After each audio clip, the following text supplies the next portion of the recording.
नमस्कार, स्वागत है आपका।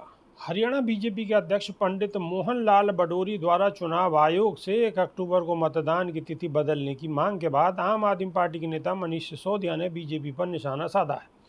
उन्होंने कहा है कि चुनाव आयोग द्वारा 1 अक्टूबर को हरियाणा की सभी 90 विधानसभा सीटों पर मतदान कराने की घोषणा से भारतीय जनता पार्टी का चुनावी समीकरण गड़बड़ा गया है। अब वो चुनावी हार की संभावनाओं को देख अभी से भयभीत हैं। उन्होंने कहा कि बीजेपी ने तय कैलकुलेशन के आधार पर समय से 20 दिन पहले हरियाणा में चुनाव कराने का फैसला लिया।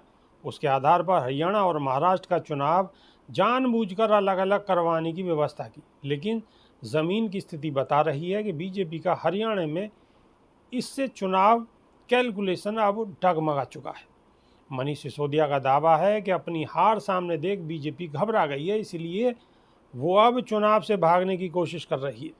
इसका सबसे बड़ा प्रमाण यही है कि उनके प्रदेश अध्यक्ष ने 1 अक्टूबर को मतदान की तारीख टालने के लिए चुनाव आयोग को पत्र लिखा है।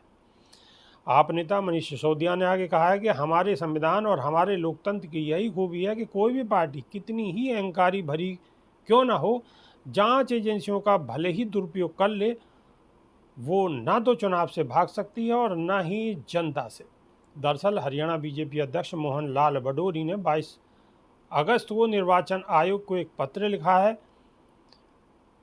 28 और 29 सितंबर को शनिवार रविवार का अवकाश है। 1 अक्टूबर को मतदान होना है। 2 अक्टूबर को गांधी जयंती है, यानी कि सरकारी कर्मचारियों को 28 सितंबर से 2 अक्टूबर के बीच केवल एक दिन 30 सितंबर को काम करने का मौका मिलेगा। इससे मतदान की तैयारियां प्रभावित होंगी। लोग 4 से 5 दिन लगातार छुट्टियों का लाभ उठाकर घर से बाहर निकल सकते हैं। ऐसे में मतदान प्रतिशत कम हो सकता है। इस बात को ध्यान में रखते हुए चुनाव आयोग मतदान की तारीख बढ़ा दे। ऐसा करने से मतदान में अधिक से अधिक मतदाता भाग ले पाएंगे। अभी के लिए सिर्फ इतना ही। नमस्कार।